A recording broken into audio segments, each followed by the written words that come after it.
podcast may contain mature themes, and if you're not down with that, we got 3 words for you.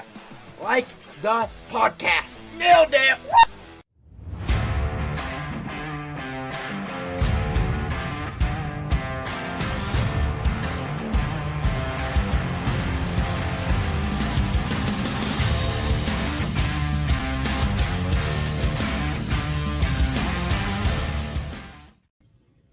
And we are back, episode 2, False Starts. Chris Shipley here with my podcast partner, Bill Blank, throwing the flag, calling a penalty on men's mental health. Bill, how the hell are you tonight?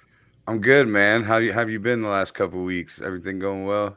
It's going as well as can be expected. Some ups and downs, but we'll get there. We'll get there. It's helped. It's helped that I was going to say it's helped that I know that there's people out there that got it worse than I do, but that doesn't sound like it comes out very well. What a fucking dick. I know, right? You just take your blessings, I guess. It could be a lot worse, right? I guess that's what I meant. Holy shit, that was a terrible segue. Was that one of your boys, the intro thing? Yeah, that's Joshua. That's the backstory behind that is it took him about 7 times to get that right, and he had finally so excited that he got it right that he yelled nailed it, and I was like, now I got to keep that. So absolutely, it's awesome. So they're wrestling fans, right? They are big WWE wrestling fans. Dude, you got to bring them to see my son. I know. That's we should happen. Do that. Yeah, Jackson King. They would love that. Yeah, so we are super excited to bring on our guest, and Bill, I'll let you introduce your friend and guest, and go from there. Yeah, this is a comic friend of mine. That's going to be the kind of the beauty of this whole situation, man. I've toured the country for 20 plus years at this point, and I get to run into a lot of people, and the funniest people in the world are also having some of the worst battles, and sometimes that's why we are as good as we are at what we do. It's why some of us are so much more generous than others. And this dude Tim Loulies is a guy that I met in Virginia Beach probably 10 years ago. We've remained in contact over the years. We just worked together that one time, but we hit it off really well. And I've watched him on Facebook. We've kind of watched each other, and Tim's just had some recent battles, and Tim's passionate about the mental health of men, just like we are, and normalizing that and talking about it. And he's also one of the most generous and open people I know. So, Tim, welcome, man. Is there anything you want to get into right away? You got something you want to say? Or you just want to say hi? Absolutely. First, thank you for the kind welcome, and fuck the Dallas Cowboys. Oh, you motherfucker! Oh my God, this is my favorite. This is my favorite host already. I told you, man. Hey, man. Hey, let me say something back to Bill. Okay, let me tell you something. I don't dislike the team Dallas Cowboys. Of course, they're a rival. I'm a Washington fan. I dislike their fans, but there are about a handful of based, knowledgeable, realistic Cowboy fans, and Bill Blank's one of them. We've gotten into heated discussions about politics, football, that stuff, but it always comes back to a mutual respect, and he's always realistic about his team. Also, for one thing, I don't know shit about Iowa Hawkeyes football, but I love watching Bill's timeline on Saturdays in the fall. I love this fat man, and I know you're like a legend at the games and stuff. I don't know about all that. You're like, fuck the referees. Infamous. Referees, let's kill this motherfucker. Like, you know what I'm saying? I love it, man. I love that rabid, just, man, it's just all out, man. I don't give a shit about Midwest football. But you know what I'm saying? But I love watching his timeline, man. You know what I mean? I'm a Clemson fan. You know what I mean? I was a Clemson fan way before they got good. Back when I was I live in Virginia. Everybody was on the Virginia Tech stick. You know what I mean? But I was always a Clemson fan. Got right from you. We got our time. But I love just watch. I specifically turn my notifications on for Bill during the fall. To hear the Iowa football shit, man. And thank you, man. And I remember working with you, man. And I know this looks familiar to you. I'm here Oh, in yeah. Virginia Beach Funny Bone Green Room tonight. Yes, sir. I was actually looking for your name earlier. I think it's in front of the desk. Really, I am at Are the you desk. sitting at the desk? Yeah. Yes. Let's see. Is it? I think it's in there somewhere. Okay. Maybe not. It's right underneath, like, that, it's right in underneath between. that picture of that dick. That Yeah, was on there's the wall. plenty of dicks, plenty of. So I specifically wanted to do, bring it here just to give you a little nostalgia and shit. Yeah, for It's sure. funny, like you're talking about how you work around the country. And I've worked around the country too, and it's funny. It's just certain people you really click with, and you remember, and you just really stay in touch for a long time. Mm-hmm. And I'm really glad. And I also, you talk about your son earlier. I remember when before he even first got into wrestling. He had asked me because I do an in-ring talk show with Virginia Championship Wrestling and stuff, and he was asking me for some advice. I was like, first of all, dude, I'm just a what you call an enhancement talent. You know what I mean? I'm a mic guy. I was like, I can't help it. I was like, but I gave him the name of a couple of wrestling schools that I know in the Midwest and stuff, and I followed him ever since. Thank you for putting me on to him. I tried to give him a little bit of knowledge of the vaccine stuff. Sure. But I'm very, I know you got to be a proud father because that dude's out there. He's out there busting his ass. He's also did he just do like a kickboxing? Yeah, that was his won, first real fight. He did win.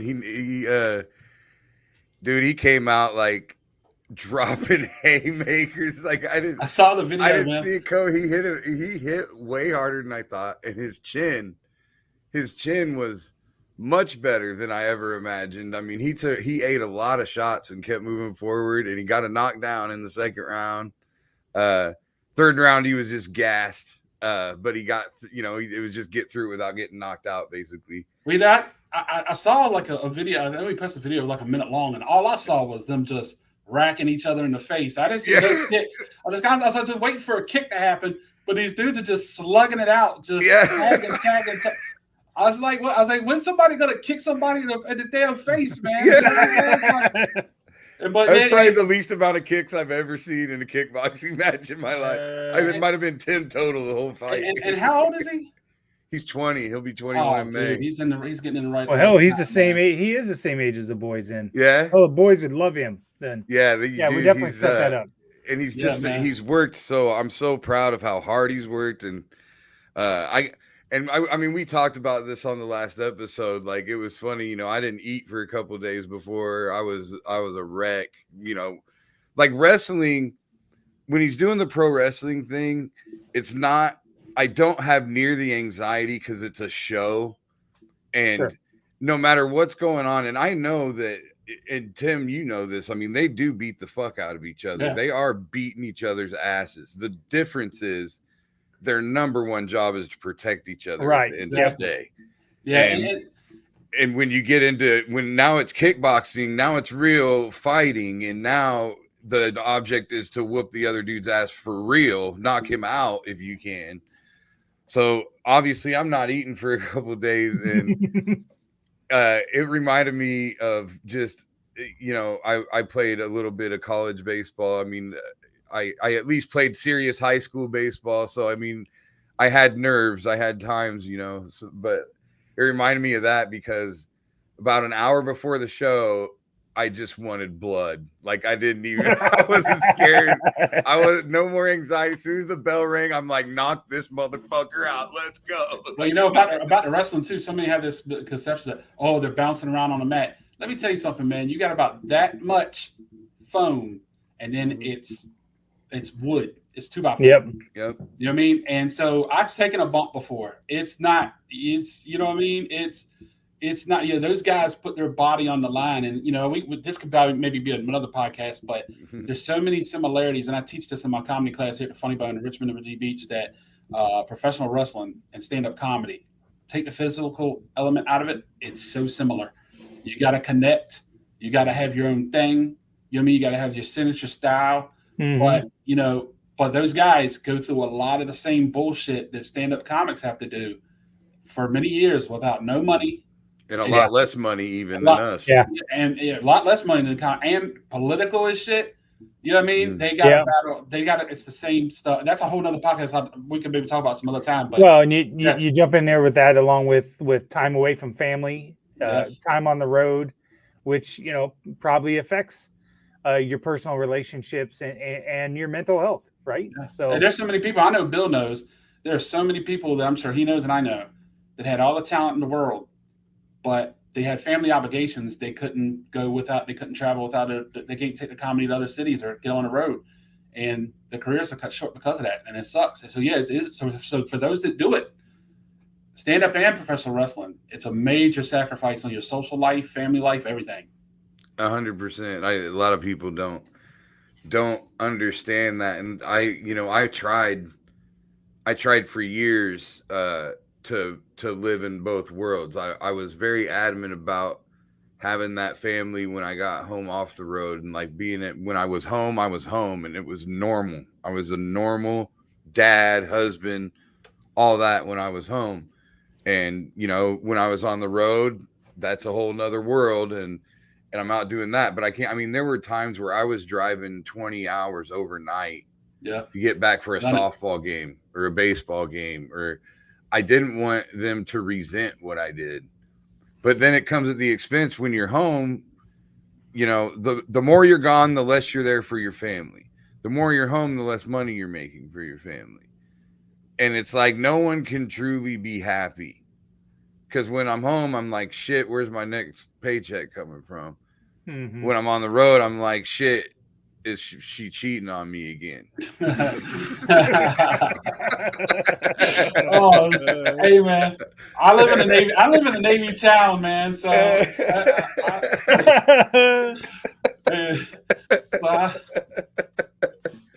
yeah, the fucking. Hey, the beauty of Virginia Beach? I was in. I think this was the last time I was there. Maybe if I remember right. I was with John Hinton, and it was when Iowa beat Ohio State like 55-17 or something, whatever game that was. And John is a big Ohio State fan, and so we watched the game. And John got up and went to the hotel at halftime. And the next day we were walking to PF Chang's or some shit for lunch, and I actually had this shirt on. And it's a Navy town, so there's always people from dude. Like people were rolling down their windows. Good game yesterday. Go Hawks! Like I was part of it. Like, hey, good game.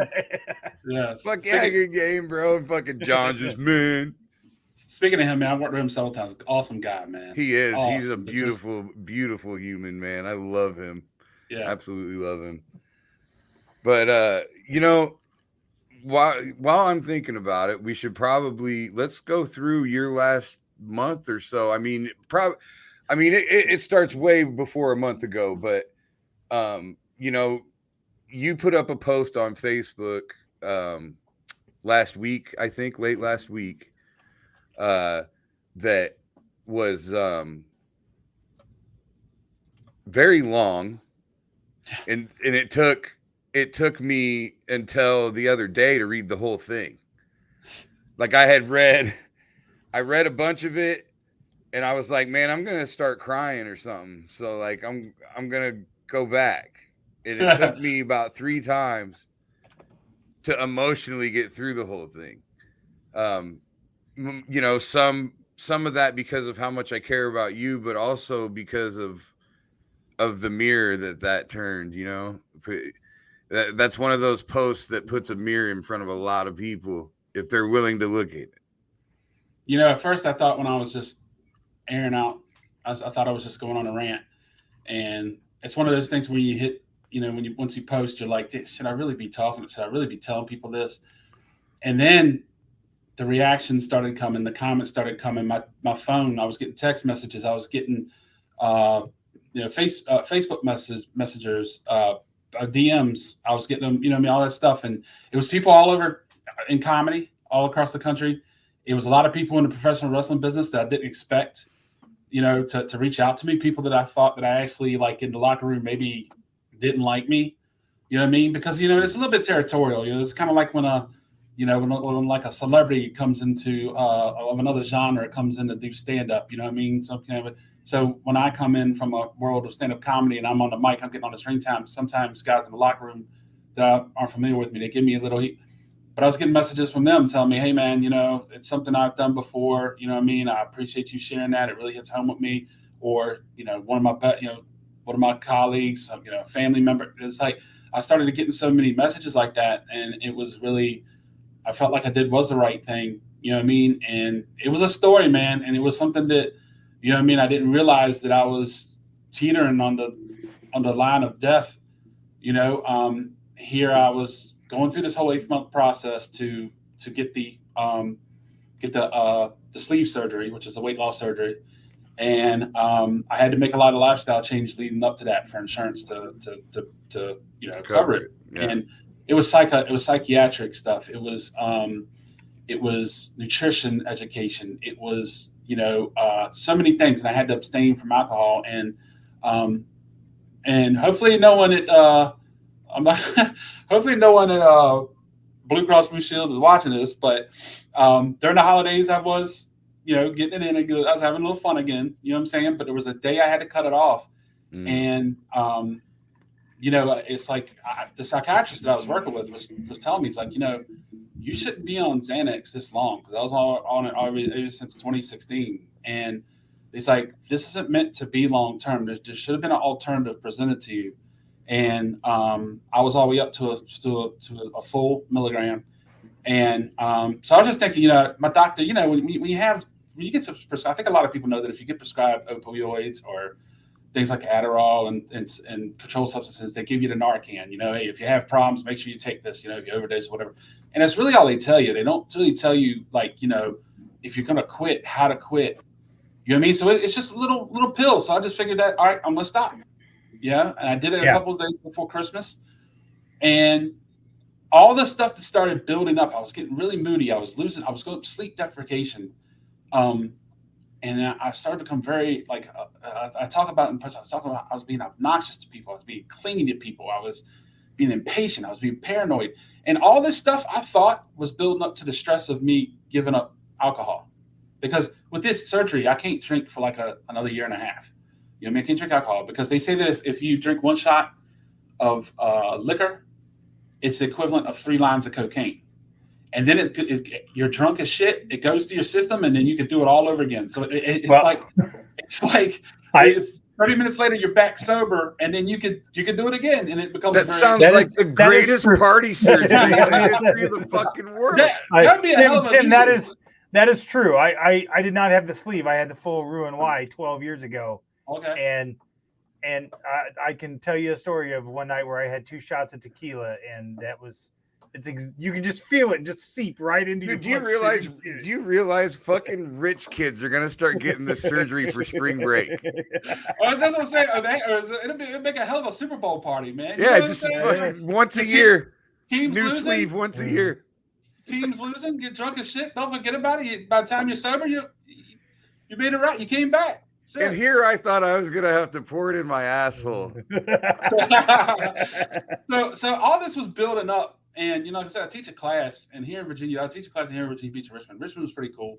But here in Virginia Beach, sometimes when you're teaching these classes, you get people that just, eventually as the class goes on, they start to believe they know more than you. You know what I mean? So I was getting a little bit of that, and I was getting people who weren't applying themselves. And then I show up for the final class before the graduation show, and they all come in and they nailed it.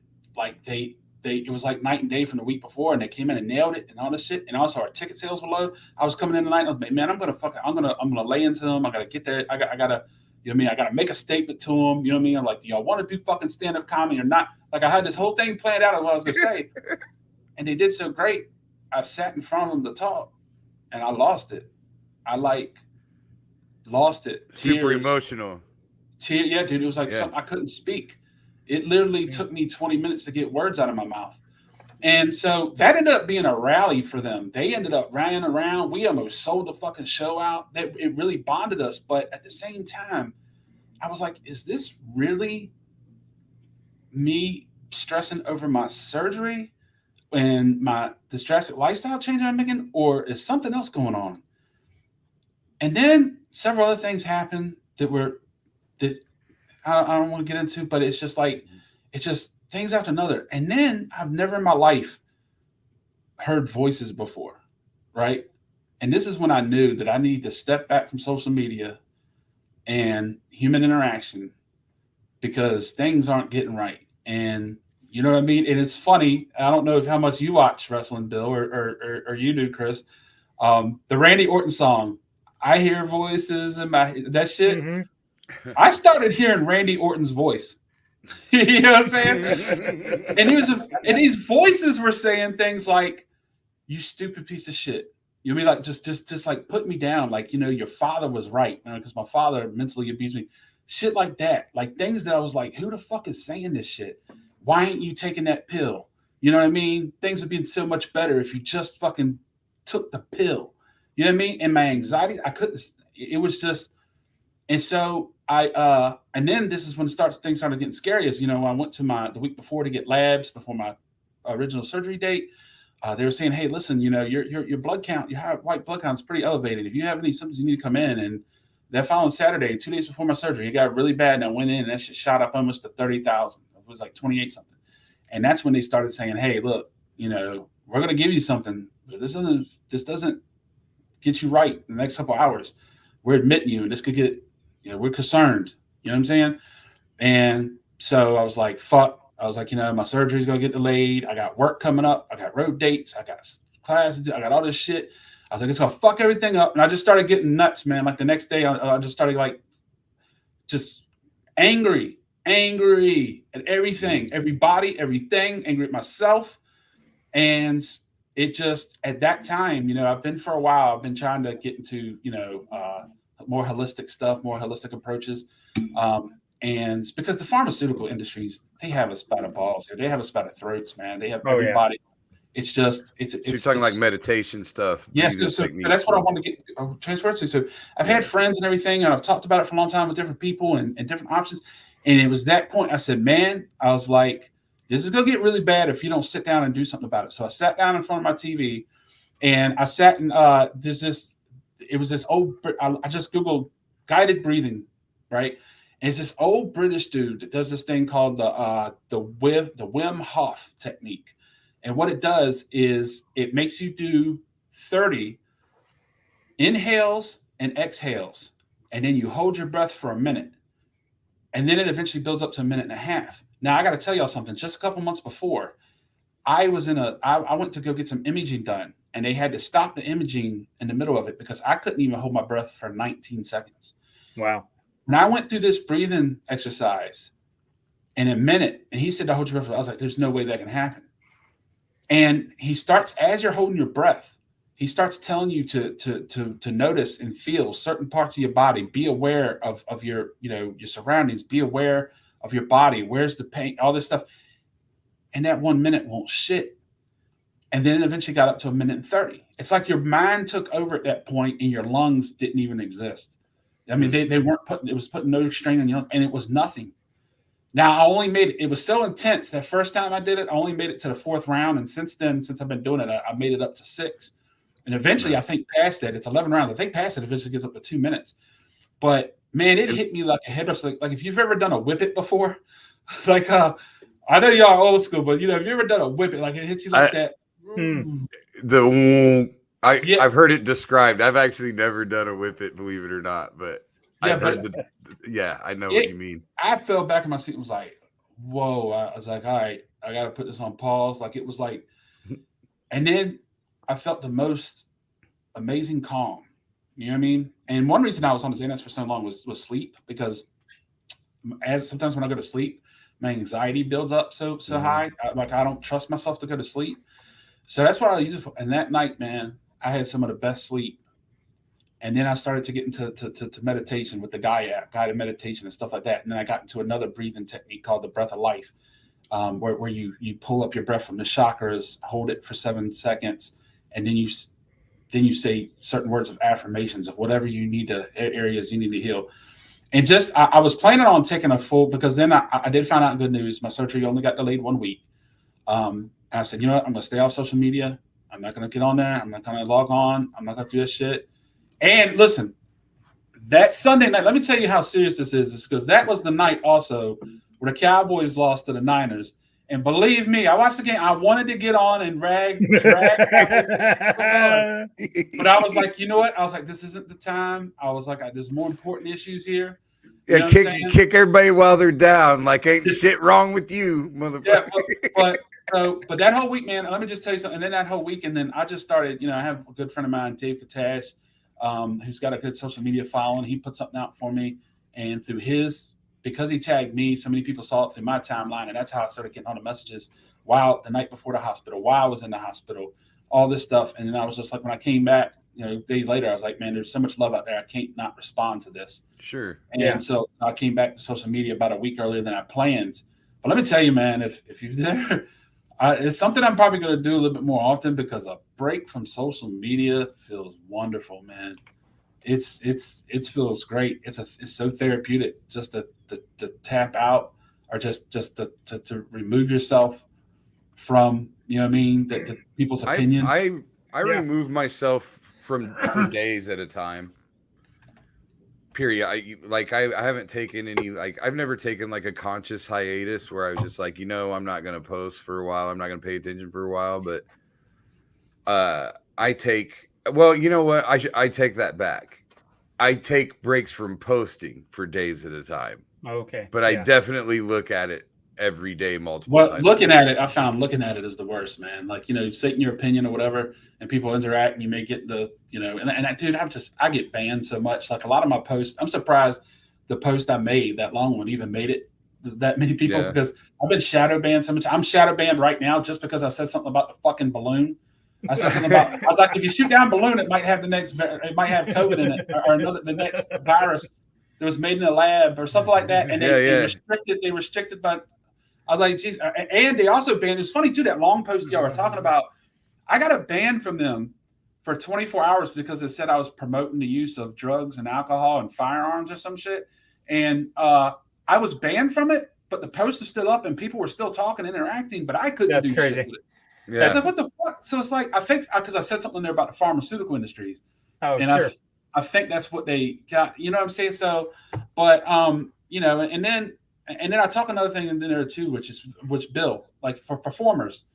And I think everybody, man, needs to get into this. Like I had a student of mine in Virginia Beach that said, put me on to that night when I had broke down to him and everything, he was into meditation and all this stuff. He put me on to this technique of creating an alter ego. Right. And he gave me this book, and I looked at this like, hey, that looks cool. But a lot of times with that shit, I'm like, okay, yeah, I look into it. Sure. I did that with the Bible probably 30 times. Yeah. So then I go up and do my show in Richmond, and I'm doing a pre-show talk, and I just mention it. And one of my students, obviously it resonated with her or something. And then she got fantastic. And later on told me, hey, you just mentioned that made me want to try it. And that was me up there. And that's why, and she stole the show. So I was like, there's got to be something to this. You know what I'm saying? And so I looked into it, and basically, in a nutshell, I don't want to give out away the whole book. By the way, it's this particular book. It's called The Alter Ego by Todd Herman. All right, and it's very sports based. Right. And let me tell you how it captured me right off the bat. When I started listening, I got so amped. I started shooting people messages like, "Hey man, you gotta look at this. You gotta look I paused it in chapter 2 and just started shooting it everywhere over my text. Like, oh man, hey y'all gotta check this out. Like everybody I know is a performer. And because what he does is he starts off about how he's a motivational speaker. He's in the green room with Bo Jackson. He's about to go up to speak. And Bo Jackson, he meets him. He says, hey, man, I won so many games with you on Tecmo Bowl, all this shit. Yeah. So Bo Jackson just says, well, what are you going to talk about? And he says, well, I'll talk about how to create an alter ego. And he said, let me tell you something. He says, and this is Bo Jackson speaking. He says, Bo Jackson never played a down of football in his life. He's like, that was Jason Voorhees. So what Bo Jackson did when he was young is he took on the alter ego. Every time he stepped on football, he took on the alter ego of Jason Voorhees from Friday the 13th. And he went out there to plow with people, to murder people. You know what I mean? And then in the second chapter, it basically, this gives a kind of little description of it. It's like, it says that, say, for example, if you're a performer and you're on stage, if you go up there as an alter ego and you're in tune with your alter ego, anything that happens up there, whether you bomb or whatever, when you get off stage and you get back into you, that poor performance doesn't fall on you. The alter ego did that. You know what I mean? So it takes pressure off of you as a person. Like you didn't fail. You didn't fail. That's your alter ego that did it. And then later on, it talks about what really resonated with me is because, I wear a shirt on stage, and I don't go by a stage name, but my social media, I used to, but I go, Big 44 Comedy is where you can find me on all social media.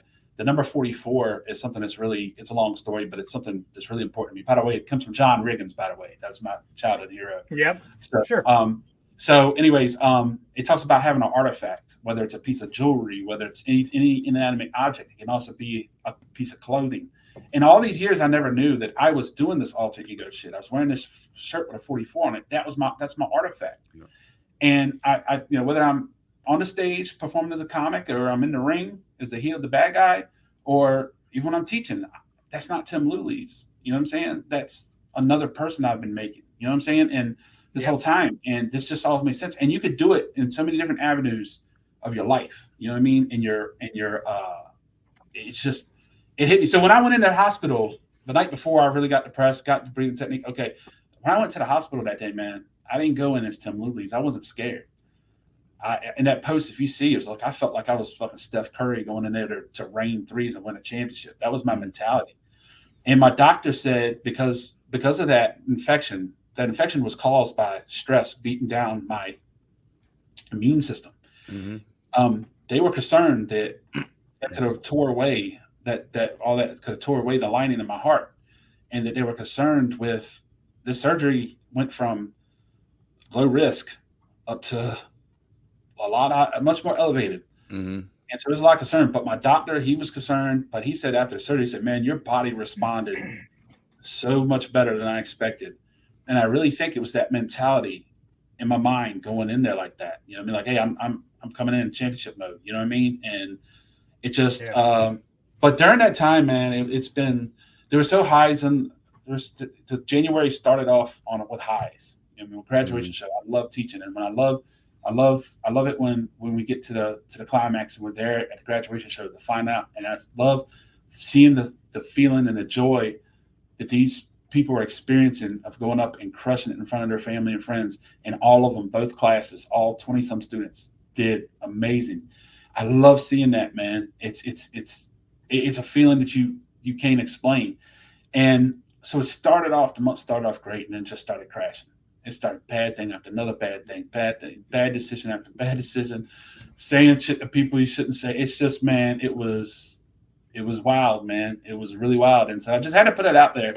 And, I know a lot of people say, a lot of people don't like it when people overshare, you know what I mean? But I felt like that I needed to do that. It's funny that you say that. I'm going to take a quick break, and then I want to come back and circle back on that point right there that you just said, because I just had a conversation with somebody about that, and I had posted something much smaller, but it kind of fits into what you were saying. So let's take a quick break. We want to take a break and listen to Revelton Distilling Company in Osceola, Iowa. They're one of our primary sponsors, and then we'll come back with Tim and Bill. So. At Revelton Distilling Company, everyone has become a part of the Revelton family. From the Taylors and their daughter who helped perfect their award-winning gins, to the team who installed Lucy, our 33-foot-tall custom-made still, right down to the local farms that provide our coveted corn, and even the cows on those farms who consume our mash byproduct. Want to see the farm to flask come to life? Now you can tour Lucy and find out where we take Iowa's harvest and transform it into our finest spirits. Choose between a 45-minute tour or find out even more by scheduling a VIP behind-the-scenes tour to get the taste of the full Revelton experience. You can visit them at 1400 West Clay Street in Osceola, Iowa, or find all of Revelton's award-winning experience. Okay, we are back. Let me switch. I'm not very good at these transitions. I'm still working on them. Before we took that break, we got a couple of people with some shout outs. You got Mike Gordon that says hi. So, yo. MJ, that's my boy. There you go. And then we've got David. He wanted to say what up. Yes, that's my man right there that came and visit me in the hospital and did everything on social media. That's my dude. Awesome. Cool. And then Jordan. Okay. What's up, Tim? There we go. All right. We got people at least. Thanks for tuning in. That's all right. Thanks for listening. So before build small, baby, you start small. Right? I know, right? Before we took that break, you were talking about whether or not you should have shared it, and sometimes people overshare. And it's funny because I just had this conversation actually with my wife the other day because she just does not share things online, right? She's not, and I am. I talk about things. I go on a podcast. I have a daily morning podcast.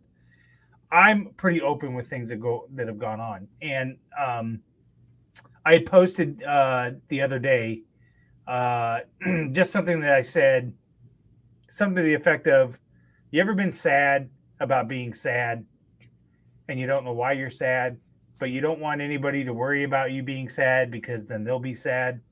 Like that's kind of where I was, right? Like I got a lot of nice comments and things like that. And really, sometimes I'm not putting that out there for sympathy. I just, at this point, just like need to scream into the void, right? Like that's what it is. I need to get it out, and then it's over, and I move on. But then you see people start to comment, and you think, there's other people that feel that way. You know what I mean? And they do need to hear that, and they do need to see that, and the vulnerability. So to your point, when you said, do I overshare or whatever, I think it's okay to talk about that because I do think other people need to hear that. The only people that say you overshare are the ones that don't want. It makes them uncomfortable. Makes them uncomfortable. It's about them. It's not about you. You're the one that gets to decide if you've overshared or not. Yeah. You talk about like, I know both of you guys are married, obviously. I'm not anymore, no. Okay. Not. I'm on my second wife. It's really challenging when you're in your early 40s dating with mental illness because I think a lot of times people mistake mental illness for insecurities. Mm-hmm. You know what I mean? Yeah. And like, I was dating the last girl I dated. I think she was at the time. I think she was like 34, 35. And this is also, it's not just for young people, whatever. It's even the 30s. It's like she had told me one time in a discussion. I was just having a bad day. I don't know what I was talking. I don't know if it was comedy or whatever. I remember her saying to me, she said, "I have enough insecurities of my own. I don't need to hear yours." And that to me, I was like, at the time, I was like, "Oh man, you better man the fuck up. You better, yeah, she's right. You don't need to be doing that." But then I was like, man, as a man, how am I supposed to? Yeah, women talk about how they love a man that's vulnerable and they love a man that's sensitive and all this. And that's bullshit.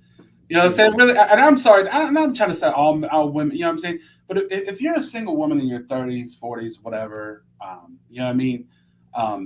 Unfortunately, us men, we kind of piss in our pool because so many women at that age are damaged because of past relationships from a dude fucking them over and almost putting them in a state of mental illness. You know what I mean? And let me just tell you something. Right. Like as a dude, for me, like it's like PTSD. Everybody's got PTSD from something else. Yeah, and like let me just tell you something. Me, my challenges. You know what I'm saying? 400 pounds. You know what I'm saying? Which I'm about to go under. At one time during the pandemic, I was up close to 5. So you know what I mean? I'm definitely and with the surgery, man. I'm feeling it, man. I'm in the jail. It's going down. You know what I mean? I'm so. But anyways. At that time and all that stuff, you know what I'm saying? It's like it's really difficult because the first challenge is you got to break through the physical flaws to attract someone. And once you attract someone, you're on thin ice if you have as a man than if you have mental illness, because you know what I'm saying? It's like you can only fuck up like once or twice. And if she could go get a better option, you know what I mean? The difference in understanding with women, understanding or being with a man is 6 foot and over and nice features with tattoos. You know what I'm saying? Now that guy ain't on thin ice. He's on solid pavement. Right. And his narcissistic behavior can inflict mental damage on that woman, and she's gonna take. You know what I'm saying? But for me, she ends up with that whatever that syndrome is, where you're relying on you're the hostage in your captor. Yeah, Stockholm syndrome. Stockholm syndrome. That's it. That's the one I was looking for. I gotta be perfect. You know what I'm saying? I got to be perfect. You know what I mean? And what makes it even worse, y'all? You guys, what he was just talking about, Bill, you were just talking about earlier about this. I live in an area, a region. It's the biggest military base in the world. We got everything here: Navy, Marines, Coast Guard, Army. We got it all. Air Force, right? So per the census in my area, it's 4 dudes to 1 woman. You know what I'm saying? Yep. So the ratio is already fucked against me. You know what I'm saying? And all I see is like when I see these women online all the time talk about how men cheat. I got cheated on. I really think here in the Hampton Roads area, which if you didn't know, this is 7 cities collectively as a region, the Hampton Roads area. I think there's about 8 dudes out there fucking about 150,000. You know what I'm saying? It's got to be, man. It's got to be one dude just running through them all, man. You know what I mean? And all the girls are here too. Oh, I ain't gonna date no man in the military. I ain't gonna date no man. Because you don't want the man with benefits, but you want the dude without a driver's license. Still, it's a dishwasher, fucking 30 fucking years old, 36 years old, some shit like that. You know what I'm saying? But it's hard, man. It's like as a man, it's like really, man, when you expose but it's funny too. It's like with this post I made, I had so many women that contact me also saying, you know, wow, that was really brave of you. You know what I mean? All that stuff, you know, it's, I'm not saying I got any numbers from it or any, you know, it wasn't that successful. I mean, you know, it's just, you're the bravest guy I've ever had in my friend zone. Yeah, exactly. So it's like, man, dude, it's tough, man. It really is tough. And I do believe, though, the stigma of mental illness has definitely gotten better than what, you know, than it was in the 90s, and 80s and shit. And our parents' generation, you know what I'm saying? Because I have family members, you know, and my father, they should have went to seek help a long time ago. I don't mind seeing it. I have therapy. I've always seen therapists. It's funny, you know, that people, it used to be the stigma where if you go to the therapist, you know, you need to shrink, you know, you need all this, you know, they used to belittle it, but man, it's like if you break your leg, what are you gonna do? You're gonna go to a chiropractor. You know what I mean? Right. A therapist is something that protects and helps your health of your brain, the most important part of your body. You know what I mean? So, yeah, my therapist actually asked me at one point why I keep coming, what my goal is and everything. And I'm like, I go, well, I look at it like, you know, my brain's a muscle that I got to work out. You know, people that work out all the time, you know, they talk about how they go work out even when they don't want to work out. That's, you know, I feel like it's the same thing with your brain. Like, even when you feel good, like everybody wants to go see a therapist when they're in crisis. Yeah. I don't mean everybody, but you know, it's a lot of that's when people think do it. Yeah. I didn't think about that. It's just like with my breathing exercise and meditation. I didn't do it until it was a crisis. Right. And but then they stop after they feel good. When you, like, once you feel good, it's like, oh, I'm cured of that. That's over. I think it's important to keep going. Like, you know, the last several, I go to therapy once a month. And the last several therapy sessions I've had were all very upbeat, very positive. So, you know, sometimes you're like, that day comes up and you're like, do I really need to go today? You know, but inevitably different things happen. I mean, and like I had a thing today. So a week ago Saturday, I was at this bar that a friend of mine owns, and there's this dude there that is there every time I've ever been there. This dude's there. Never had any issues. Always talked, laughed, took shots together, whatever. A week ago Saturday night, out of fucking nowhere, this dude, this is a huge dude. He's a massive dude. He's like 7 foot. Like, he's that big. No exaggerating. Right? This dude just punches me in the face, like, out of nowhere, completely unprovoked. Like, I didn't see it coming. Nothing. Split my lip open. But that was it. Like, it wasn't.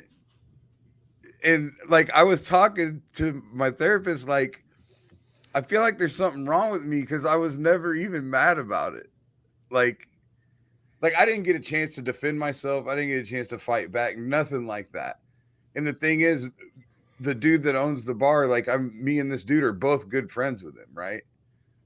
So the dude ends up like by Thursday, he calls me and apologizes, doesn't even remember doing it. You know, Sure. Dude was shit faced and was mad about something else, you know, whatever.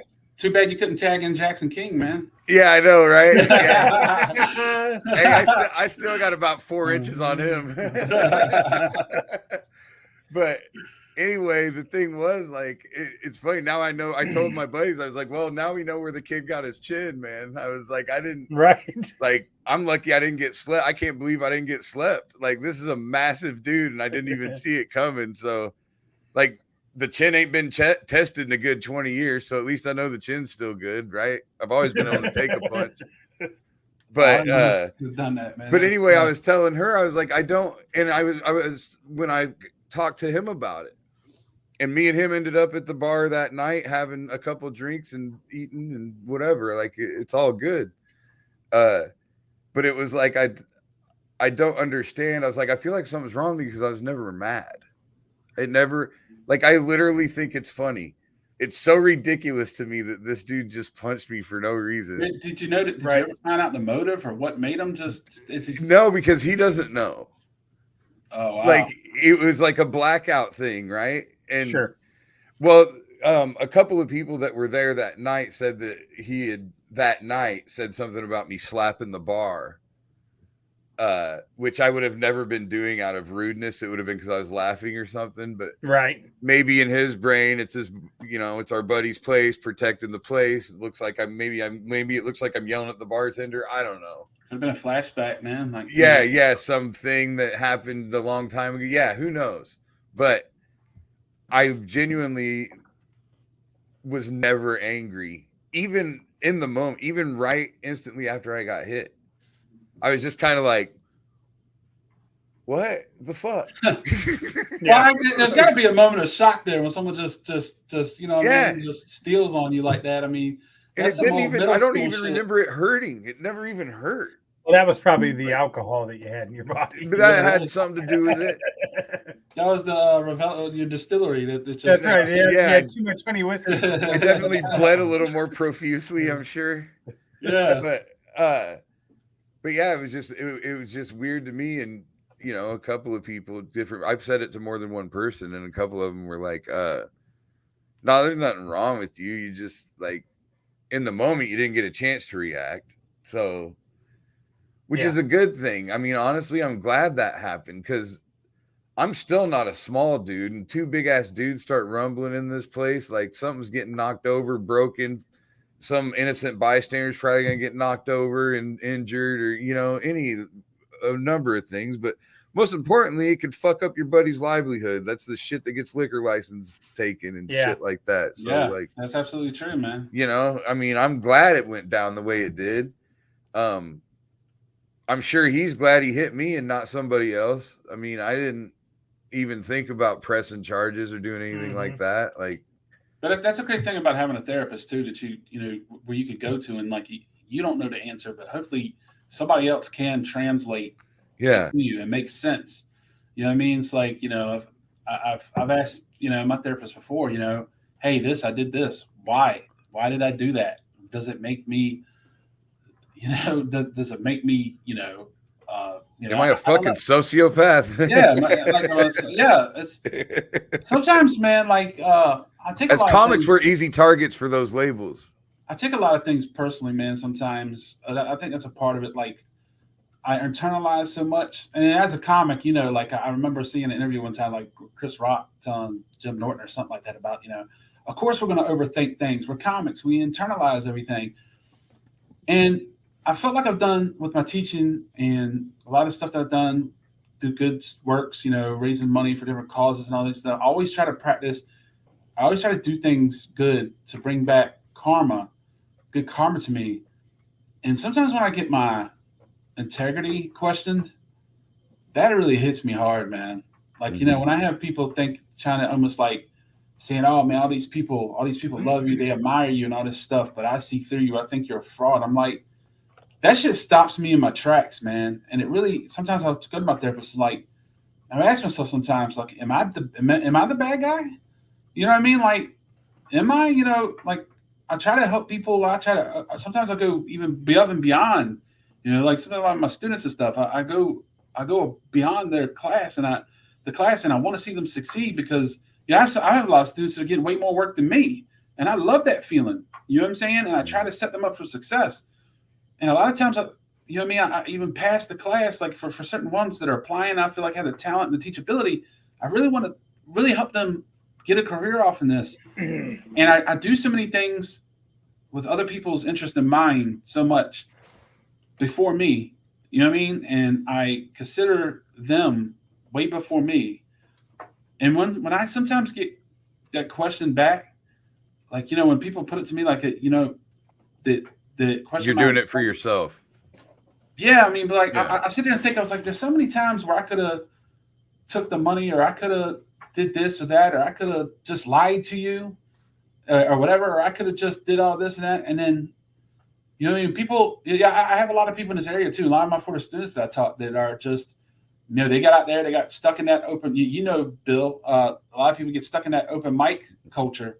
Mm-hmm. And they never go anywhere professionally. So when they don't get the success as quick as they want it, well, damn, I got to go back and blame my comedy teacher. You know, he told me not to say an F word as an opener. You know what I mean? Pissed the headliner off. Can't be my fault. It's got to be my comedy teacher who told me exactly not what to not do that same shit. You know what I'm saying? And you know, why ain't I on Jimmy Fallon yet? You know what I mean? And when things like that, or my, you know, what if I had certain motives, dude, I'd turn like that. That hurts me, man. You know what I mean? That shit hurts. Well, a lot of guys get into that frame of mind just because there's always an example of someone that didn't follow any of the rules, quote unquote. Like when you're teaching people or giving them advice when they're just starting out, you're basically giving them advice to get their foot in the door of that level to where they are getting paid and considering making a living, considering trying to get more work. You can't take them further than that. Yeah, and that's why I don't do a stand-up 102 or nothing. Yeah, like exactly. That. So as soon as they're to that point, it's on them after that, right? And then absolutely they see guys that never gave a fuck about whether or not they use the F word in front of whatever headliner, whoever, doesn't even matter, right? Some guy made it by not giving a fuck. Rich and famous now, never gave a fuck. Well, yeah, Doug Stanhope does it, so why can't I? You know what I mean? Yes, exactly. Doug Stanhope also went through a lot of lean years from walking people, and he stuck to his guns, and we all love him as comics. We love Stanhope, right? Yeah. But there's only one Stanhope, and there's 3,000 Bill Blanks. Yeah. And we're trying to, when you're at this level, Bill Blank's level is where you're trying to get to. You're not, like, you're trying to work. Most of us are just trying to work, and that's what most of you are going to be. Now, if rich and famous is what you're going for, great, go for it. If that's your goal, you're probably going to blow your head off someday. Yeah, and, you know, in this area too, in the Virginia Beach area for quite a long time, I've been like a big fish in a small pond. And you know, one time I was producing like 5 shows outside the Funny Bone, but I was actually like promoting the Funny Bone at those rooms. So I had a lot of opportunities for comics, and I prioritize most of the time my students because I know the material. I know what they're going to give me. I know they could take criticism. So yeah, I'll book them on shows. So I began to get it from a lot of local comics. Tim Loulies is the gatekeeper, or they actually gave me a nickname, and it came as a joke, but they gave me the nickname of the Death Star of Hampton Roads comedy, right? And, so that's no moon. Yeah, so getting called the gatekeeper and stuff used to really bother me too. And it's like, you know, these comics, some of these comics are like, well, fuck it, man. I can't make it here in Hampton Roads because of Tim Loulies. He has the lock on everything. He has the keys to the Funny Bone stage. As I didn't, but they assume that he's got the keys to the Funny Bone stage, all this shit. I'm going to move to New York fucking city and I'm going to blow up. Well, motherfucker, there are 200,000 Tim Loulies in New York City. Mhm. And they went up there and it was just like grand opening, grand closing, baby. It was like they couldn't get past their open mics, the open mic stage. You just went from Hampton Roads where you could get paid opportunities for 7-8 minutes.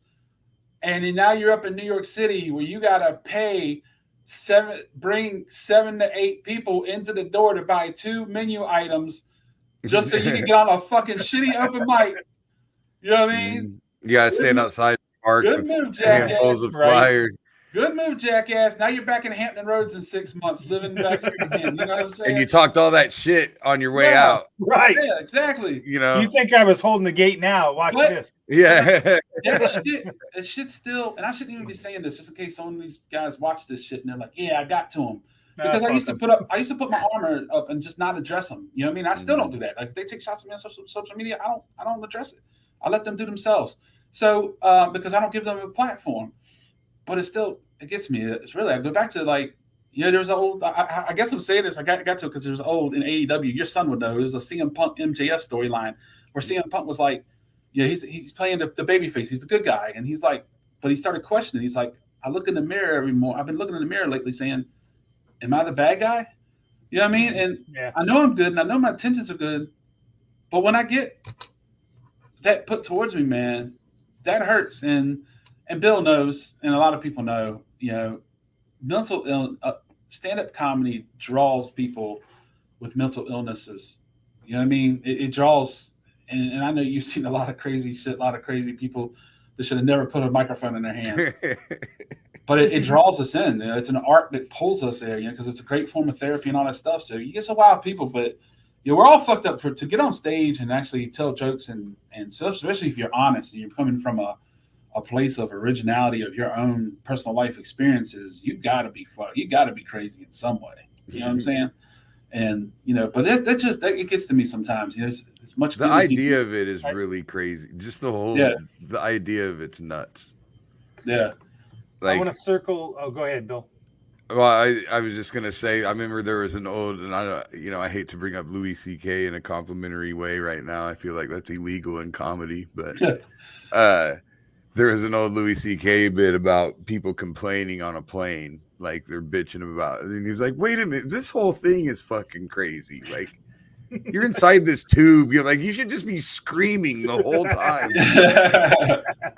Like, and that's exactly like that encompasses that same idea. You know what I mean? Like the whole idea of stand-up at all is crazy if you think about it. Yeah. The guy that goes or the girl that goes and grabs the mic to do that. Yeah, absolutely. I want to circle back. We'll take our last break from Brown Dogs Farms, but I want to circle back on what you guys talked about just now about comedy and therapy, and maybe think of a time that you were kind of, maybe it helped you, right? Let's put a spin of positivity on it. Maybe you were having a bad night, something like that. You did a bit, and let's see if it turned it around for you. So we're going to take this break, and then we'll come back with that question. All right.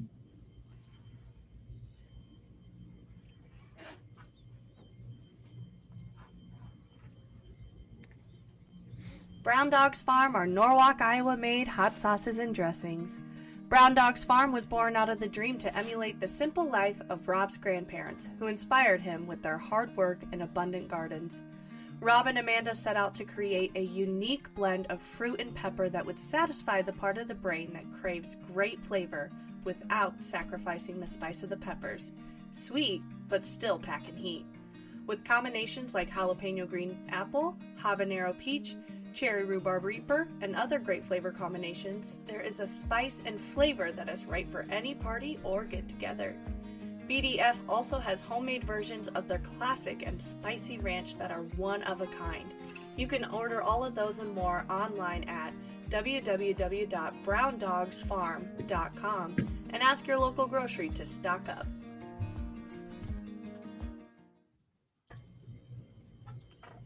All right, we're back. again, thanks to both our sponsors, especially Brown Dogs Farms. We did a couple days ago. I did a little taste test with Jordan on my daily podcast, and I told him to make sure that he, even though it may not be something that he liked, to make sure he gave it a compliment. So when I asked him what the first one tastes like, he blurted out Satan's butthole. I had to give him a quick rundown on how advertising works. So. By the way, are you guys big? I know you had the distillery too. You guys whiskey drinkers? I'm not. I am. Yeah, a little bit. Yep. Yeah, bourbon. I just quitting. I had I got into the game, I think I thought it was about 8 years at first, but I think it's close to it. I got in around 2015, 2016, and I just now, because I can't drink for so long. I figure if I go a year and a half, I might as well quit altogether. I just moved some really great bottles, a collection that I've been building over those years. Mm-hmm. I even drove to a couple states, you know what I mean, to meet people and all that stuff, and to now I'm incriminating myself right now because we're a government-controlled alcohol state. Uh-huh. No Sundays. Yeah, back on probation for me. So it's you know what I mean. It bootlegger. It was hard, but yeah, I mean, I was drinking the 130 proof shit because a lot of people don't know what bourbon meant. With bourbon, you can drink 140 proof, and it's just as smooth as it's 80 proof. So, but yeah, man, I didn't know that if you guys went to the bourbon game or not whiskey game. So, I haven't stepped up to bourbon yet. I love a good whiskey. I'm working my way into the bourbon world. Scotch now? Nope, I've yet to find Scotch that I can handle. I'm a newbie at this. So you're the Tennessee whiskey. Then, I am. Guess, you know? Yep. Okay. Yeah. So before we took that break, I drink rum. I don't like whiskey. I was a big rum fan too, man. I love some rum, and I love the rum. Just Bacardi though. I don't like the spice shit. Oh, I love the rum. The rum aged in bourbon barrels too. That's perfection. I love that shit. Yeah, that does sound good. Yeah. Before the break, we were talking about how you guys are sometimes comedy helps you with therapy, and I posed a question about maybe a time that you had a routine and maybe something turned around for you. So, Bill, let's start with you. You got any stories like that? Well, I mean, when you're going through some really hard life changes, I mean, like, you know, when I was going through my divorce, you know, post-COVID, post-lockdown, you know, finally getting back on stage and, you know, all that, I felt like shit all the time, like 100% of the time. I didn't even want to go get on stage really, but I kind of had to. So like being on stage is the only time I felt good. It didn't turn it around for me. I mean, when the show was over and I felt like shit again. Yeah. But I remember the first time I went on stage after everything went down, and I was concerned because I was headlining a show. So I had to do an hour, and I hadn't been on stage in a long time. And I remember being slightly, worried about getting through the hour, having my material. But I remember physically looking at my foot touch the stage, like as I was going up on stage, and I watched my foot hit it. And when my foot hit it, it was like I was home all of a sudden. Like I hadn't been home this whole time. I ain't been home. And then I was home, and I got through the show. I had a great show. I was firing off on a lot of cylinders I didn't expect to be. I mean, crowd work wise, shit in the room, whatever. But then, yeah, I mean, once the show was over, it was just kind of back to, But man, that hour was fucking serene.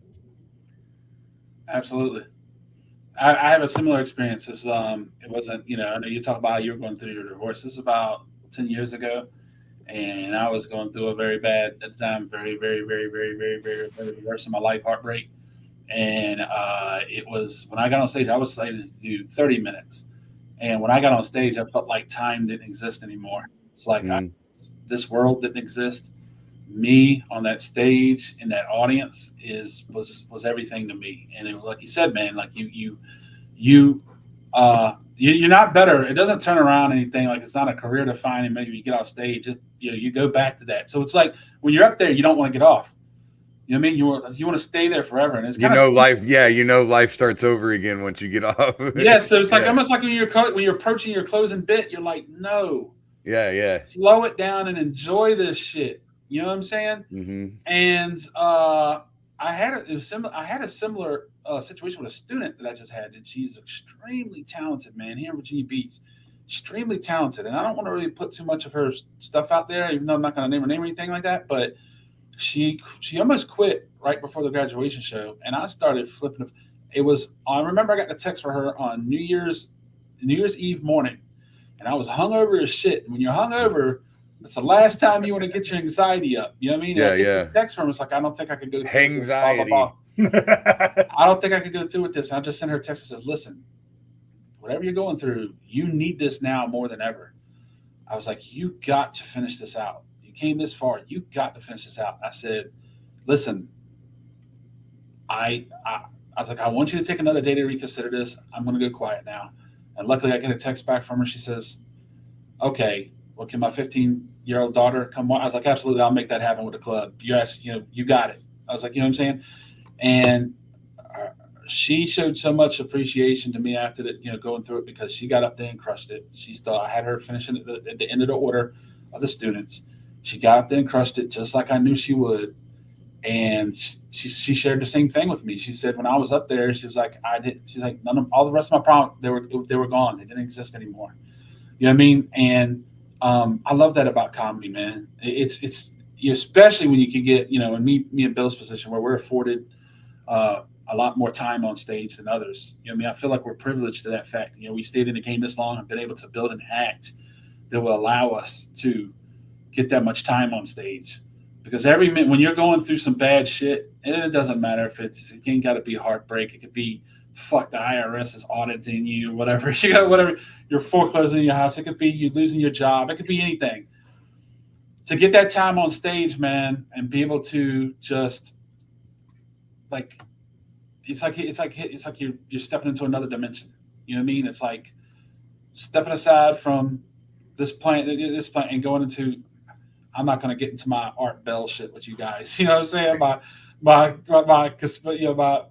You don't want me to start talking about aliens and all that shit. But I just maybe I could get contracted with Three Beards Media, and maybe I could do my own little paranormal shit or something like that. But I'm just saying. Hey, we'll get do you believe in ghosts? Fuck yeah, absolutely, man. You do? Yeah, dude. You really want me to go down this rabbit hole? I'll say some crazy shit. We don't have. I mean, we don't have that much time left. I was just curious about an adult believing in ghosts. Was all. I believe in ghosts. I believe that Jesus was an alien. I believe that.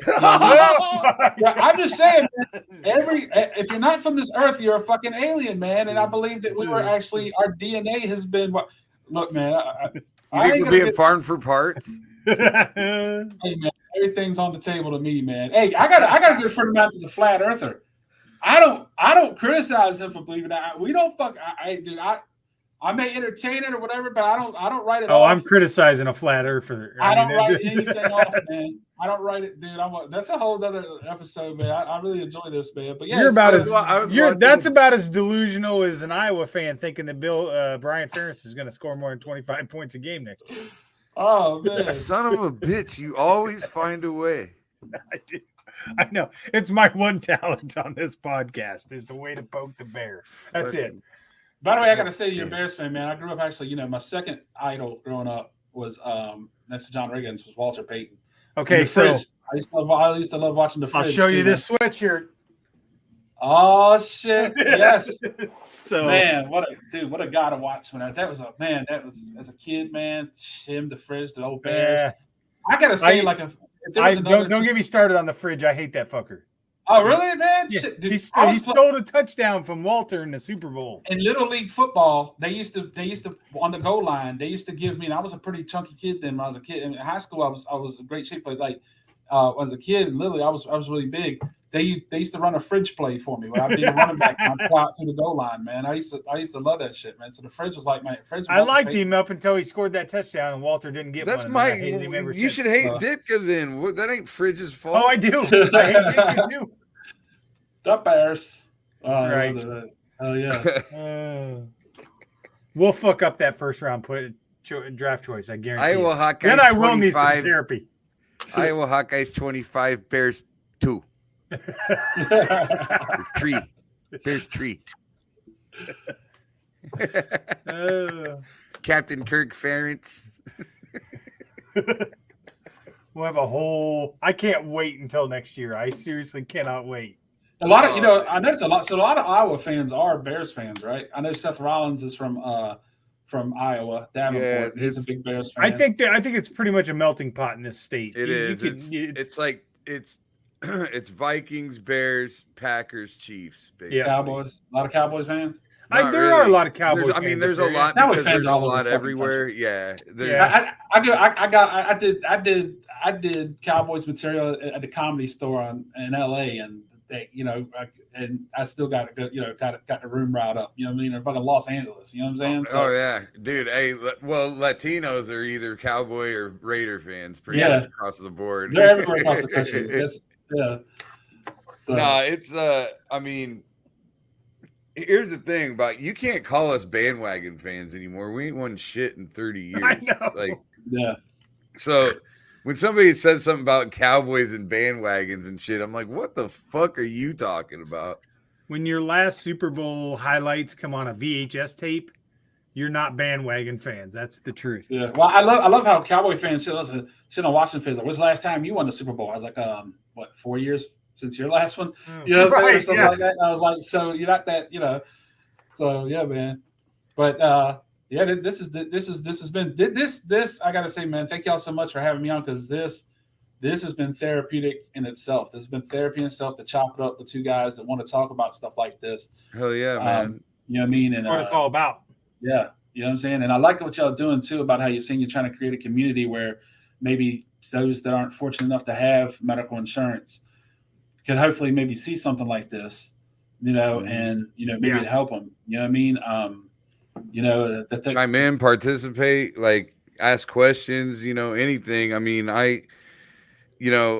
one thing I realized there was a while there where I was going to like AA meetings and stuff. Like this is like 7-8 years ago. And I never really considered myself an alcoholic, but I was just trying to save my marriage at the time, whatever I could do. But I realized it was like therapy. I mean, you were in there with a group of people and people were sharing stories, and you'd hear a lot of bullshit, repetitive, bullshit speak from the people that are just trying to get through their probation and get a paper signed or whatever. But yeah, for the most part, there'd be meetings and it was it was like free group therapy. I mean, right. So I got a DUI back in 2012, and it was funny because what had happened with me was I was at I left a show that I was just watching. A friend of mine's a support, and I didn't drink all night. And then I go over to party at a friend of mine's house, and I down an entire bottle of Ciroc. Right, and I tell y'all, I can drink things that would put most people into alcohol poisoning in the hospital. I do that shit. A 750 milliliter ain't nothing to me. So I did a whole bottle of Ciroc. I drive around the corner to see if another friend of mine's home. It was late in the morning. And then the next thing I know, I'm getting hit with a salt pack on my nose. And I wake up, I'm like, what the fuck? So I was with my car in gear, pointed towards a house, almost about to go into the yard with my foot on the brake. I passed out. A lot of people are like Bruce Smith is from this area, right? And it's notorious thing where he got popped with a DUI because he passed out at a stoplight, right? So I had my foot on the brake, car in gear, pointing towards another house. When I woke up, I just remember the cop. As soon as I woke up, the cop reached over and put my car in the park. I went like, holy shit. So anyway, so I had to go because it was my first DUI, whatever. My only DUI, but I had to go to AA, right? And it was funny, everybody. I was sitting in the very back at the last seat, and everybody to say, okay, we want to go around the room. We want to see how it is that you got pulled, right? It gets out on way to me, and I was like, well, I wasn't pulled. I was found. You know what I'm saying? I was like, it was like, yeah, that AA shit was wild. You hear a lot of people, and a lot of them are in there just to, like I said, get their paper, get, on for it, whatever. So, but yeah, man, that's a very expensive lesson, man. You know what I'm saying? And that turned into me rather drinking alone at home or somewhere where I can get a cheap Uber. You know what I'm saying? Oh yeah, yeah, for sure. I mean, mine was about that same amount of time ago. It was like 2012, 2013, something like that. And alcohol is a medicine too. You know what I mean? It's like for that's how I coped with my mental illness for so many years. And it's funny, man. It's like I've been over a month now without a sip of alcohol, and I don't fucking miss it, man. Waking up on a Saturday without a hangover, and instead going into the gym. It's like, wow, this is weird. You know what I'm saying? Waking up like, you know what I'm saying? It's been I've enjoyed it, man. You know what I'm saying? Like it's really not even a thought of mine, but for so many years, that's how I medicated. You know what I mean? It's associated a lot with fun. Yeah. Right. You know, it's kind of hard to go out and have a good time without at least having some kind of little buzz along with everybody else. Right. And a lot of that's just because when you're sober, drunk people annoy the fuck out of you. So you just kind of need to that buffer. Need that alcohol buffer. Fucking win in Rome, you know? Right. And the thing with me is, man, it's like I'm a quarter German, a quarter English, a quarter Irish, a quarter French. And I do it all. The wine, the beer, the liquor. I'm like a thoroughbred alcoholic. You know what I'm saying? You know what I'm saying? It's like it runs in my family, and it definitely ran through me. You know what I mean? But I feel great, man. I don't miss that shit. You know what I'm saying? And now my body is responding better because, this is another thing that causes the mental ill, it makes you, those hangovers get you depressed. Those hangovers get you in your mind. Mm-hmm. The hangovers make you overthink. Yeah. And so also it stops your liver creates this chemical that makes you add on weight. You know what I mean? When you're in that hangover phase and all that stuff. And so for many years, that's how my health slipped, and I let myself go. Because right after high school, man, you know what I'm saying, I went from playing basketball, soccer year round, to just living off of selling weed and drinking an entire 24 pack of natural ice a night. And back then, in your 20s, you didn't have hangovers. Right. You know what I mean? You didn't have them. So you felt like Superman, like, fuck, I could do this. Hell, I'll do this again tonight. You know what I'm saying? So it was a nightly thing. And that's just when I totally just let myself go. And there was other shit going on there too that made that happen. But, it's drinking like Andre the Giant. Oh, yeah. Right? No shit. Those are legendary. Yeah, man. We talked about comments and people asking questions and so on. So I'm going to read this question from last week that somebody dropped on our YouTube channel, and maybe we'll wrap up with this because it kind of fits into a little bit, Tim, of what you were talking about earlier about relationships. And Monica asked, "What is the best approach for women to start the conversation with their man to let them know they're supported?" Fuck, I wouldn't know that. I wouldn't know that. I've never experienced that. Does that happen? Really? Does she? No, it doesn't happen. That's the point. We need to let them know how to make it happen. Can you give me her at? You know what I mean? Yeah. Let me meet. Was it Monica or whatever? Yeah, I didn't know women thought that way of men. Monica does apparently. Yeah, that's cool. The thing is, I think a lot of in relationships, and I think this probably happens in general. This isn't necessarily man, woman. But to me, I think that a lot of people, when their partner's going through something, and they're not communicating about it, and you can just tell that obviously something's off, something's wrong. And when they're not communicating about it, you tend to take it personally. It makes you think it's about you. Something's wrong with your relationship. Something's wrong with you or the way they're feeling about you. So I would say the best approach is to, go to them and be like, look, I can tell something's not right. Something's wrong. I want you to know you can be honest with me about it. But do the best you can to not make it about you. Whatever. Don't talk about how the way they're acting is making you feel. Ask them how they feel and what's going on. That's good, man. I'll piggyback on that and say judgment, I think, is probably the biggest reason sometimes why men don't say anything, because they're afraid that they may think less of them. Yeah. Right. Makes them look weak, or they may think less of them. There's still the man up thing. There's still, that's still there. Yeah. And to know that you're not going to be judged and you'll be supported, I think is the biggest. Sorry, somebody just. Billy made fun of me for crying when.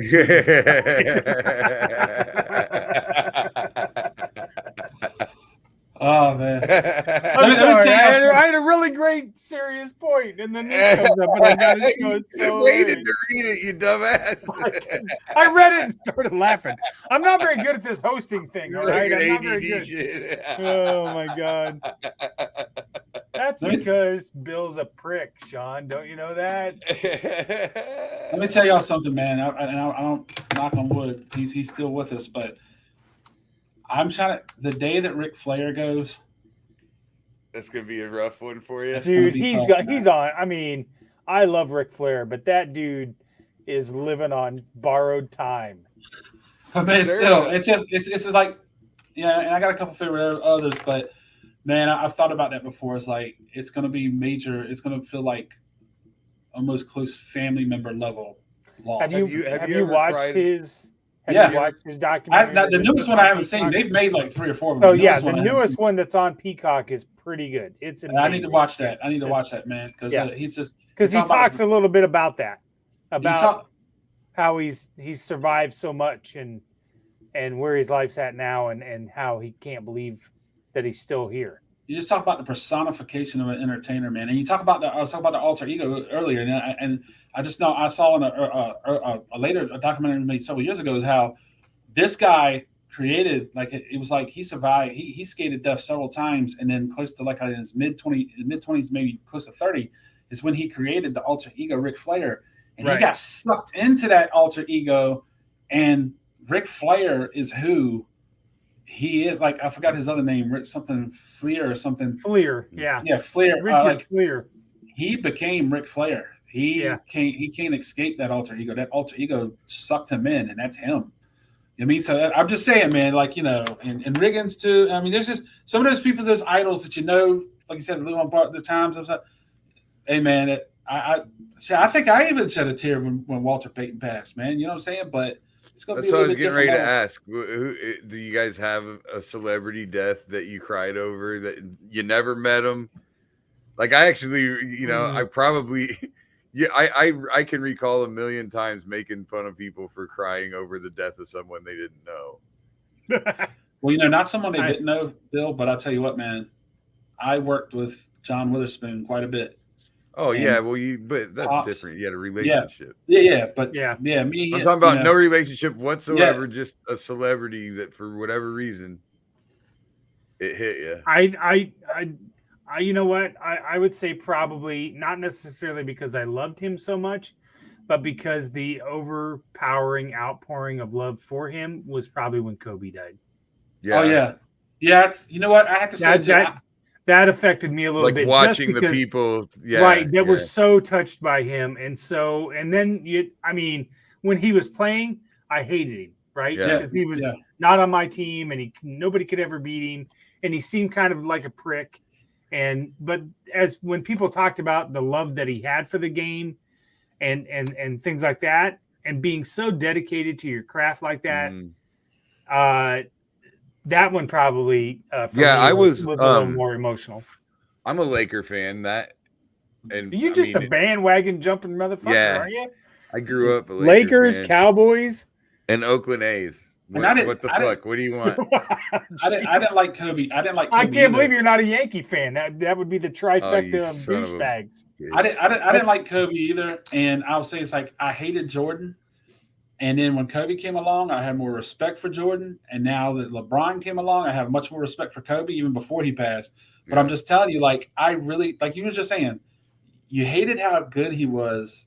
You really like people were hating on Kobe, but then once he passed, and you realized, like, and you look back on his career of, like you said, the dedication, how he lived and breathed it. There was nothing more important to him on this earth than basketball, and that really that tribute and everything. Yeah, if I'd have to agree with that. That was something that really got to me, man. Really, George Carlin. I cried when George Carlin died. Oh, I could see that. Yeah, He was my hero. And then I was in 7th grade when Magic announced that he had HIV, and I cried then. Yeah. You know, it's funny. It's funny because I've been listening I thought to. he was gonna die, man. I thought he was gonna die. Yeah, right. yeah, you did. Back in those days, man, AIDS. He's gonna die. He was Nowadays, dying. everybody has AIDS now. You know what I mean? Like, everybody has AIDS now, and it's no big deal. But yeah, you thought it was. Yeah, everybody has AIDS now. It's no big deal. Yeah, everybody's got AIDS. Fuck If it. you take anything away Well, from that's this, the old South Park bit. AIDS, That- AIDS. Everybody's that got AIDS. song- South Park. That song from Team America. Sing that song where everybody has AIDS. Yeah. That's what I'm talking about. Yeah. Everybody's got AIDS. Oh my god. Well, this podcast has delved into a terrible section and segment. Tim, thanks so much for coming on. It was an honor to talk to you and meet you, and I'm so glad that we're connected on social media. So when you do happen to pop on every once in a while, we can converse and so on. I'd love to come back and talk about, you know what I mean, the ancient aliens and the secret civilizations, and how we're Oh my god, dude. and how fluoride is cutting off a receptor to reach our peanut Oh gland. my god. We'll just create a whole channel for you, my friend. Yeah, too bad. Yeah, let me have it, man. Too bad I didn't get to talk about the balloon. Shit. Oh, Yeah, dude. right. Hey, I know. Trust me, we got plenty of time for the tinfoil hat episode. Let's do it. Let's Let's build an audience first. Yeah. Yes. Before they go, okay, yeah. Definitely some mental illness going on this podcast. Man, it's been a blast with y'all guys Yeah. tonight, man. This is fun, man. It's probably been one of the best podcasts. Where can people find you at? Where can people find you at? At Big 44 on all platforms, and at Big 44 Comedy, 44 the numbers, Big 44 Comedy, and also if you're in the Richmond, Hampton Roads area, next week we have the Funny Bone Comedy School starting, which eventually soon will be going online to reach globally. I'll be doing online teaching and stuff like that. Also, but like if you're in those areas, our introduction class here in Virginia Beach, in Richmond, that's first. It will be Monday, February 13th. Then, here in Virginia Beach, in the Virginia Beach area, the introduction class will be on Wednesday, February 15th. So before you even decide to pay any money to enroll, you can come out and hear me talk about it, answer questions, all that stuff. I appreciate the platform tonight, guys, and to get myself out there. Oh yeah, man! Awesome. Definitely appreciate you coming on, telling your story, and this will be. We'll definitely have you back. I mean, it's going to be hopefully 100%. A little more guest driven going forward. So we'll definitely do that. And nothing but love. Thank you everybody who tuned in, commented, and for everybody that's gonna listen later. We appreciate y'all. Let's keep building this thing, and keep the mission strong, keep the mission where it's supposed to be. Right. And it's all about keeping ourselves honest and accountable, and normalizing men's mental health and talking about it. So appreciate well, it. for everybody, right, I'm showing Tim's Twitter feed, and I just would like to point out his banner photo is a troll with the Cowboys. I really don't do much Twitter anymore. I don't do Twitter. I mostly that's my favorite. Instagram and Instagram and Facebook at Big 44 Comedy. But yeah, I thought that's pretty cool. You pulled that up for Bill. So yeah, actually, never mind. Fuck y'all. I'm out. All right, with that, we are going to close it out. Everybody have a great week. Bill, thanks for hopping on again. Baby. Great guest. Love you. All right. Much love, everybody. Peace. We are out.